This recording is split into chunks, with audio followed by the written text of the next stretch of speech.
একটু আওয়াজ করে বলতে হবে আল্লাহু আকবার। রে বন্ধু, আল্লাহ রাব্বুল আলামিন এই আয়াতটা নাযিল কইরা দিয়া ১,৫০০ বছর আগে আপনার আমার নবীকে আল্লাহ রাব্বুল আলামিন ডাক কয়, নবী গো, আপনি মানুষদেরকে জানায় দেন, আপনি মানুষদেরকে শোনায় দেন, কোন মানুষ যদি আমি আল্লাহ রাব্বুল আলামিনকে পেতে চাই, কোন মানুষ যদি আমি আল্লাহকে মহব্বত করতে চায়, কোন মানুষ যদি আমি আল্লাহ রাব্বুল আলামিনকে পেতে চায়, কুল ইন কুনতুম তুহিব্বুনাল্লাহ, এ নবী আপনি মানুষদেরকে বলে দেন, কোন মানুষ যদি আমি আল্লাহকে ভালোবাসতে চায়, আমি আল্লাহ রাব্বুল আলামিন তাদের জন্য ছোট্ট একটা আমল নির্ধারণ করে দিলাম, আমি আল্লাহ ছোট্ট একটা মাপকাঠি তাদের জন্য নির্ধারণ করে দিলাম। আল্লাহ ডাক পয়গম্বর, কোন মানুষ যদি একটা আমল হায়াতের জিন্দেগিতে কন্টিনিউ করে, ওই মানুষগুলো আমি আল্লাহ রাব্বুল আলামিনকে পেয়ে যাবে। আল্লাহ রাব্বুল আলামিন যেই মাপকাঠিটা দান করলেন, যেই মাপকাঠিটা মানলে মানুষগুলো আল্লাহ রাব্বুল আলামিনকে পেয়ে যাবে, আল্লাহ রাব্বুল আলামিন সেই মাপকাঠিটার ব্যাপারে বললেন ফাত্তাবিউনি। আল্লাহ ডাক কয়, কোন মানুষ যদি আপনি নবীর ফাত্তাবিউন করে, আরে বন্ধু, ফাত্তাবিউন শব্দের অর্থ হইল দেখে দেখে চলা, ফাত্তাবিউন শব্দের অর্থ হইল অনুসরণ করে চলা, ফাত্তাবিউন শব্দের অর্থ হইল আপনার সামনে একজন মানুষ যেমনে হেঁটে যাবে তার মতো হাঁটা। ফাত্তাবিউন শব্দের অর্থ হইল আপনার সামনে একজন মানুষ যেমনে পোশাক পরিচ্ছদ পরবে তার পোশাকের মতো আপনার পোশাকটা হওয়ার নাম হইল ফাত্তাবিউনি। আল্লাহ রাব্বুল আলামিন ডাক কয়, পয়গম্বর, ওই মানুষগুলাই ফাত্তাবিউন করলে আমি আল্লাহ রাব্বুল আলামিনকে পেয়ে যাবে। রে বন্ধু, কাকে দেখে দেখে চললে আল্লাহকে পাওয়া যায়, কার অনুসরণ করলে আল্লাহকে পাওয়া যায়, আল্লাহ রাব্বুল আলামিন সেটাও জানাইছেন এই পবিত্র কোরআনে।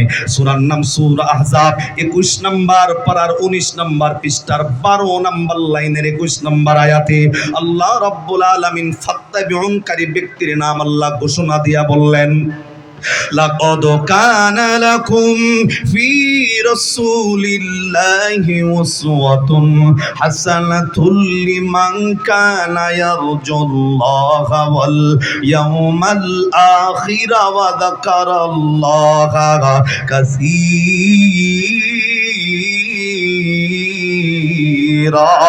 আওয়াজ করে কান আল্লাহু আকবার। রে বন্ধুরি,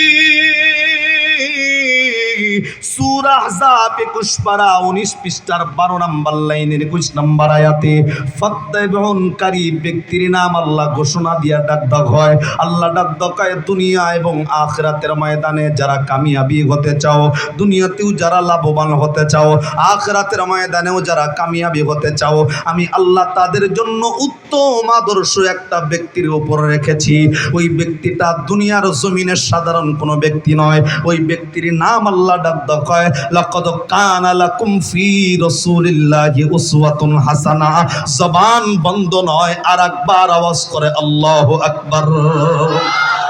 এরা বন্ধু, আল্লাহ রাব্বুল আলামিন ডাক মানুষ রে, একটা ব্যক্তির অনুসরণ করলে আমি আল্লাহ রাব্বুল আলামিনকে পাওয়া যাইবা। সূরা আহজাবের ২১ নম্বর আয়াতে অনুসরণকারী ব্যক্তির নাম আল্লাহ প্রকাশ করে বললেন, লাকাদ কানা লাকুম ফি রাসূলিল্লাহি উসওয়াতুন হাসানা। দুনিয়ার জমিনে সর্বোত্তম চরিত্র দিয়া আমার আল্লাহ রাব্বুল আলামিন একটা নায়ক আসমান থেকে দুনিয়াতে পাঠাইছে, একটা আইডল দুনিয়াতে আল্লাহ পাঠাইছে, একটা নেতা আল্লাহ আসমান থেকে দুনিয়াতে পাঠাইছে। আল্লাহ ডাক হয়, আমি আল্লাহর আসমান থেকে পাঠানো নেতার আদর্শ ১ নম্বরে ব্যক্তিগত জীবনে, পারিবারিক জীবনে, সামাজিক জীবনে, রাজনৈতিক জীবনে, অর্থনৈতিক জীবনে ওই নেতার আদর্শ মেনে নিবে যারা, আল্লাহ কোরআনে ডাক হয়, ওই মানুষগুলা দুনিয়া এবং আখিরাতের ময়দানে কামিয়াবি হয়ে যাবে তারা। জবান বন্ধ নয়, আরেকবার আওয়াজ করে সুবহানাল্লাহ। এবার বোঝেন ১ নাম্বার থেকে আল্লাহ সূরা আলী ইমরান ৩ পারা ১৩ পৃষ্ঠা ৩ নম্বর লাইনের ৩১ নম্বর আয়াতে জরুনের মানুষদেরকে ডাক দেখায়, আয় মানুষ, আমি আল্লাহরে পাইতে চাইলে এক কাজ করণ লাগবো, কাজের নাম কি? ফাত্তাবিউন। এই ফাত্তাবিউন শব্দের অর্থ, ফাত্তাবিউন শব্দের ব্যাখ্যা হইল দেখে দেখে চলা, অনুসরণ করে চলা। এখন জরুনের মানুষ কার অনুসরণ করলে আল্লাহরে ভাইব? আল্লাহ সূরা আযাব 21 পৃষ্ঠা 12 নম্বর লাইনের 21 নম্বর আয়াতে সেই অনুসরণকারী ব্যক্তির নাম আল্লাহ ঘোষণা দিয়া ডাক দকায়, লাকাদ কানা লাকুম ফি রাসূলিল্লাহি উসওয়াতুন হাসানাহ। আল্লাহু আকবার। আবার কন্যা জোরে কয়। আল্লাহ ডাক দকায় যার অনুসরণ করবা তিনি সাধারণ কোনো ব্যক্তি না। আল্লাহ কয় আসমান থেকে আমি আল্লাহ নেতা পাঠাইছি, আসমান থেকে মডেল পাঠাইছি, আসমান থেকে আমি আল্লাহ নায়ক পাঠাইছি। ওই নায়কের আদর্শ মানবে যারা, দুনিয়া আখিরাতের ময়দানে কামিয়াবি হবে তারা। কথাকার। আর সেই নেতার নাম নবী মুহাম্মাদুর সাল্লাল্লাহু আলাইহি ওয়াসাল্লাম। এই আল্লাহ ডাক দকায় আসমান থেকে নেতা কে পাঠাইছে? আবার জোরে কয় না, আবার কয় না। আসমান থেকে নায়ক কে পাঠাইছে? আসমান থেকে মডেল কে পাঠাইছে? আসমান থেকে আইডল কে পাঠাইছে? তো আপনি কোন নেতারে ধরলেন? আপনি কোন নেতার টি শার্ট পরেন? কোন নেতার কোডি পরলেন? আপনি কোন নায়কের আদর্শ মাইনা চুলের কাটিং দিলেন? এটাই তো দেখার বিষয়। কথা কর ঠিক না বেটে? আল্লাহ আপনারে ডাক দা কইলো আসমান থেকে যেটা পাঠাইছি আর ফাত্তাবিউন করো, আর তুমি দর্শক আরে যেই নেতা নামাজ পড়ে না, এক ওয়াক্ত গান্দা টানে দর্শক। তো আরে কথা বল না কেন? এমনও নেতা সম্পর্কে আমার ধারণা আছে, নেতা থাকলে ডন মাইন্ড প্লিজ। এমনও নেতা সম্পর্কে আমি জানি যেই নেতা নির্বাচনের আগে জোহরের নামাজ একদিনে পড়ে 4 বার। জোরে কোন কয়বার? এখানে নামাজ পড়ে ওযু আছে কিনা না আছে ওটা পড়ে। এই ভাই, এই মোবাইল ওলা কই উঠতেছেন আপনি? আরে ডাক দেন, আরে ডাক দেন। হ্যাঁ কি হয়েছে? লুঙ্গি ভিজা গেছে? তাকবীর দেখে লিখে এটা কথা কইতাছে, তাকবীর দিতেছে। আল্লাহু আকবার। কনে বার লুঙ্গি ভিজলো কা নিচে ভেজা নাকি? হ্যাঁ ভেজা। আরে কষ্ট করতেছেন গো, কি এর সিয়ার দিয়েছেন? আমরাও নিচে বইতাম এক লগে সব জগা খিচুড়ি দিয়ে একবারে। তো যাই হোক, আপনারা মনে করেন না যে আমগো খুব বেশি জ্ঞান হয়ে গেছে, গেলে আপনাকে মাথার উপরে উঠছি মানে 1 ঘন্টা, তারপরে তো আপনারাও জানেন আমরাও ভেঙে নেই, মানে কিছুক্ষণের লিগে আনছে কোত্থেকে উইরাইয়া জুইরা বইছি। তো আসলেও এগুলা তো আমাদের ব্যক্তিগত কোনো ক্রেডিট না, এগুলা হচ্ছে কোরআনের সাথে হাদিসের সাথে ওলামায়ে কেরামের সাথে সম্পর্ক রাখার কারণে, সুন্নত মানার কারণে এই সম্মান। কথা কর ঠিক কিনা? দুনিয়াতে যারাই সম্মানিত হয়েছে কোরআনের সাথে যারা লেগে থাকছে, আর তারাই অসম্মানিত হয়েছে কোরআনের যারা বিরোধিতা করছে। কথা কর ঠিক না বেঠি? আমরা বিরোধিতার কাজে নাই, আমরা কোরআনের পক্ষের লোক ইনশাআল্লাহ। সম্মানিত ভাই, আমি বলতেছিলাম আসমান থেকে নেতা কে পাঠাইলো? আমি সিলেটের এক প্রোগ্রামের 1 মিনিটের একটা কারগুজারি বলি। যেমন আমাদের দেশের ইলেকশন আইলেই দেখবেন রাস্তার মোড়ে মোড়ে স্লোগানে মুখরিত হয়ে যায়, আমার নেতার চরিত্র। আরে বাপ রে বাপ, নামাজ পড়ে না 1 ওয়াক্ত, গাঞ্জা খায় 10 ওয়াক্ত, বিড়ি টানে 9 ওয়াক্ত। কথা কন না ঠিক নি? মানে নেতার শরীর দিয়া ফাড়া ছাগলের গন্ধ, নামাজ তো ভরেই না, গোসল দেয় না, নির্বাচনের লোভে গোসলই দেয় না 9 বার ধরে বেড়ায়। কিন্তু হ্যার চরিত্র ফুলের মতো। এই জরুনের মানুষ বুকে হাত দিয়ে আজকে সত্য একটা কথা আওয়াজ দিয়ে বলেন তো ভাই, বাংলাদেশের যত নেতা ক্যান্ডিডেট হয় ইলেকশনে, সব নেতার চরিত্র কি ফুলের মতো পবিত্র নেই? না চরিত্র ভেজাল আছে? 3 জনে কয় আছে, আর যারা কথা কয় না সেটা এই গ্রুপের লোক। আরে কথা কয় নেতাদের চরিত্রে ভেজাল আছে না নাই? তবে এই কথা যদি কারো গায়ে লাগে ভাববেন যে ওর ভিতরে ঝামেলা আছে। কথা কন না? নেতা ভালো মন্দ সব আছে, আমগো হুজুরদের মধ্যে যেমন ভালো মন্দ আছে, ওই পুলিশ প্রশাসন বলেন ওদের মধ্যে দেখবেন অনেক পুলিশ আছে সামনে কোটি টাকা পয়সা থাকলে 1 টাকা বেড়ায় ঘুষ খাবো না। আবার এমনও পুলিশ আছে ফিকা ফলারের টাইম না দইরা নামাইয়া টাকা নাই অর্ধেক বিড়ি খায় টায়া। কথা বল না? তার মানে এই সব জায়গায় ডাক্তারদের ভিতরে 1 নাম্বার 2 নাম্বার অভাব নাই। আপনার বাপ মানে মনে করেন যে আইসিইউতে ভর্তি, মরে রয়েছে কালকের আগের দিন, এই বেটা যতদিন আইসিইউতে রাখবো তত বিল উড়ে খালি বিল নিব। আবার এমনও ডাক্তার আছে নিজের বাপের টাকা খরচ করে রোগীর চিকিৎসা করে রোগী ভালো করতেছে। তার মানে নেগেটিভ পজিটিভ 2 জায়গায়। আমার এই কথা যদি কারো খারাপ লাগে, আমার লগে বয়ানের পরে পার্সোনালি দেখা করে 1000 টাকা আমারে বকশিস দিবেন। যদি কোন কেন? কারণ আপনার খারাপ লাগছে। খারাপ লাগছে মানে এই রোগ আপনার ভিতরে আছে, অন্য কোনো মৌলবী এই রোগ ধরে নাই। এর লিগে আমি যেহেতু ধরছি, মানে এই রোগ ধরার ভিজিট 500 1000 বাড়ায় দেওয়া লাগবে। কথা কন না ঠিক নেই? তার মানে এমন যেমন কথা বলতেছিলাম, আমি সিলেটে গিয়ে জিগাইছি ভাই এই চরিত্র আপনাদের এলাকায় আসেনি, কয় হুজুর আসে মানে আবার জিগাইতেছে। পরে আমার কয় হুজুর আমগা এলাকার নেতার একটু কারগুজারি বলে আমি বলেন, আমগা এলাকার যেই নেতা, এই নেতা টয়লেট খাইছে 3টা। রে ভাই কি খাইছে? টয়লেট কেমনে খায়? টয়লেট মানুষ আবার টয়লেট খায়? কয় হুজুর খাইছে তো কেমনে? কয় হুজুর আমগা এলাকার যেই নেতা, ওই নেতার নামে উপরের মহল থেকে টাকা আইছে 3 জায়গায় 3টা টয়লেট হইব, একটা মাদ্রাসা হইব, আর একটা কবরস্থানে, আর একটা হইল মসজিদে, মানে 3 জায়গায় 3টা টয়লেট হওয়ার কথা। যেই নেতা টাকা পাইছে, মানে আল্লাহ বিল্লাহ করে এই একটা টাকা দিয়ে কোনো জায়গায় টয়লেট নির্মাণ করে নাই, 3 টয়লেটের টাকা নেতা একলা মাইরা গেছে। এবার বলেন যেই নেতা মসজিদ মাদ্রাসা কবরস্থানের টয়লেটের টাকা মাইরা খায়, ও তো টয়লেট খাওয়া নেতা। আরে কথা কন না কেন? কিন্তু আশ্চর্যের বিষয় হলো এই নেতাও ইলেকশনে দাঁড়ায় গেলে পাবলিকের স্লোগান একটাই, নেতার চরিত্র কি এর মতো, কিন্তু খাইছে টয়লেট। কথা কন না? কত ব্রিজ কালভার্টে রডের বদলে বাঁশ ঢুকায় থুইল নেতার চরিত্র ফুলের মতো। করোনা ভাইরাসের সময় মানুষ ঘরবন্দি, ঘর থেকে বেরোইতে পারে না, এখন আমি ডাউল আহে, চাউল আহে, বোতল আহে, চিনি আহে, তেল আহে, কিচ্ছু দেয় না, বেটারা সব বিক্রি কইরা এগুলা দিয়ে ভান্দিবে, মানে রাস্তায় হুড়ানি মারে, এখন চরিত্র বলে আবার ফুলের মতো। আরে কথা কন না কেন? আরে ভাই আমি কথাগুলা বলার পিছনের কারণ আছে। জরুনের মানুষ তুমি জানো না, আল্লাহর নবী বলেন আপনার যে 3 বছরের বাচ্চা আছে, 5 বছরের বাচ্চা, ঘর থেকে বের হয়ে যাওয়ার পর মায়ে যখন ধরতে নেয়, বাচ্চায় ধরা দেয় না, খালি বাচ্চায় দৌড়ায়, মা পিছনে পিছনে দৌড়ায়, তুই ধরা দেস না গিল্লিগা। লাস্টে যখন বলে ধরা না দেওয়ার পরে বলে তুই যদি ধরা দেস তোর একটা চিপস কিনা দিব। সন্তান চিপসের লোভে পড়ে মায়ের কাছে আওয়ার পরে চিপস তো কিনা দেয়ই না, বরং ঠাস করে একটা সর মাইরা ডাক দেখায়, তোরা ধরতে এত দেরি হইল গে। কতক্ষণ না? বিষয়টা হাস্যকর হলেও কত কঠিন হবে কিয়ামতের ময়দানে এই ছোট মিস্টেকের কারণে, আপনি জানেন না। আল্লাহর নবী বলেন নিজের নাবালক বাচ্চার সাথেও কেউ যদি এতটুক মিথ্যা, এতটুক প্রতারণা করে, মানে চিপসের কথা কইছেন, মোবাইলের কথা কইছেন, অন্য সদাইয়ের কথা কইছেন, কিনা দেন নাই, আল্লাহর নবী বলেন এই মাকে আল্লাহ কিয়ামতের ময়দানে মিথ্যাবাদীর কাঠগড়ায় দাঁড় করায় দিবে। এই মায়ের আমলনামায় সন্তানের লগে এতটুক মিথ্যা বলার কারণে আমলনামায় কবিরা গুনাহ হবে। নাউজুবিল্লাহ, জোরে কর না কেন?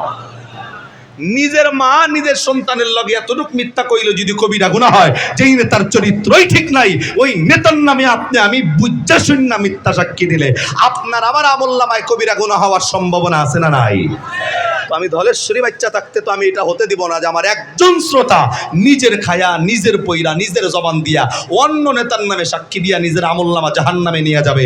এটা তো কোনো ওলামায়ে কেরাম পাবলিককে হতে দিতে চায় না। এর জন্যই তো কোরআনের ময়দানে হক কথা বললে তাদের গায়ে লাগে। কথা কর ঠিক না বেটে? আমি তো চাইবো না যে আপনি মিথ্যা কথা বলে জাহান্নামে যান, আর নেতা উইঠা যেমনে করুক এমনে উঠুক গা, তার দাহে বুঝবো। আমি আমার সত্য জবান দিয়া কেন তার নামে মিথ্যা মামলা, অর্থাৎ তার সত্যটাকে মিথ্যা বানায় কেন নিজের আমলনামায় গুনাহ লিখবো? এটা কখনো হতে দেওয়া যাবে। কেননা হিসাবটা যার, মানে আমলটা যার, হিসাবও দিতে হবে তার। সম্মানিত ভাই, তাহলে আর একবার আওয়াজ করে বলেন আসমান থেকে নেতা কে পড়াইছে? আইডল কে পড়াইছে? নায়ক কে পড়াইছে? অনেক মুরব্বী আমাদের বাংলাদেশে আছে, আমার নবীর নাম কইতে জানে না। নবীর নাম জিগাইলে মানে এদিক সেদিক নাম কয়, হাসান হোসেনের নাম কয়, অমুকের নাম কয়, তমুকের নাম কয়। আফসোসের বিষয় ওই মুরব্বীরিয়া গিয়া জিগান যে ছবির নাম কয়টা জানো, নায়ক কয়টা শোনো। দেখবেন যে মান্নার থেকে শুরু করে জসিম নায়ক বাপ্পারা যেগুলা আছে, মানে মোটামুটি 1 ডজন নায়কের নাম বলে দিব। এই মুরব্বী নবী চেনে না, এই মুরব্বী কোরআন জানে না, অথচ এই মুরব্বী চাষ্টলে বয়া বয়া সারা বিকাল সিনেমা দেখা, ওই সিনেমার বিরহিত হইয়া ওই জোর করে চোখের পানি ছাইরা দেওয়ার মতো মুরব্বী আমাদের বাংলাদেশে কোনাবাড়ি এলাকায় আছে না নাই? তুমি নবী চেনো না, কোরআন চেনো না, নামাজ জানো না, ওযু করতে শেখো নাই, তুমি সিনেমা দেখা চোখের পানি ছাড়ো, তুমি মনে করো এই চোখ জাহান্নামের আগুন থেকে হেফাজত হবে। কেমনে ভাই কেমনে? এটা তো বুঝতে হবে আগে যে তুমি করছো কি, আল্লাহ তোমারে পাঠাইছিল কোন কারণে। যুবক যারা আছে, আমি মনে করি এই এলাকার যুবক, পোশাক পরিচ্ছেদ যদি পড়তে হয়, তুমি আমার নবীর মতো পোশাক পরবা। তোমার পোশাকটা বেদিনের মতো হবে কেন? খ্রিস্টানদের মতো তোমার পোশাক হবে কেন? তুমি খ্রিস্টানের মতো পোশাক পরবা, নবীর লগে জান্নাতে যাইবা, এটা তো হতে পারে না। কথা কর ঠিক না বেটে? যুবক তুমি কারে আইডল মানতেছো? ঈদের দিনের অবস্থা আমাদের বাংলাদেশের যুব সমাজ, দেখবেন পাঞ্জাবি পড়ছে আর একটা ফ্যান পড়ছে, যেই ফ্যানটা পড়ছে বেড়ার এই ফ্যানের দিকে তাকাইলে এই যে এই মানজার নিচ থেকে নিয়ে হাঁটুর নিচ পর্যন্ত খাবলা খাবলা নাই, সেরা যেরকম কিরা সেরা। ওরে যদি জিগায় এই বেড়া তোর বাপ মাইয়া তুই গরিব, তুই সেরা ভ্যান কিনছস, ডাক দগাই মৌলবি আপডেট হইতে পারলেন না। এই আপডেট কিতা? হুজুর এই যে সেরা ফ্যান দেখতেছেন এটার দাম হইলো 2600, আর ভালো যেগুলো 1200 করে পাওয়া যায়। মানে কি ভালোটার দাম কম, সেরাটার দাম বেশি। কেন? সেরাটা কে পরে? এটা কি মুসা নবী পড়লো না আমগো ঈসা নবী পড়ছে না আমগো শেষ নবী আবু বকরের ফ্যান? নাউজুবিল্লাহ। ডাক হুজুর কোনো নবীর নাম সাহাবীর নাম কইতে পারবো না, কিন্তু এটা শাকিব খান পরে, শাকিব খান। জোরে কোন খান? এই শাকিব খানকে সার্চ দেন, এই বেড়া হলো এই বেড়া, যেই বেড়া বিয়া না কইরা জায়গায় জায়গায় খালি ফুল আমার জন্ম দিয়ে বেড়াইতেছে। আরে কথা বল না কেন? আল্লাহ তো ডাক ইয়াউমা নাদউ কুল্লা উনাসিম বিইমামিহিম। কারে তুমি আদর্শবান নেতা মানতেছ?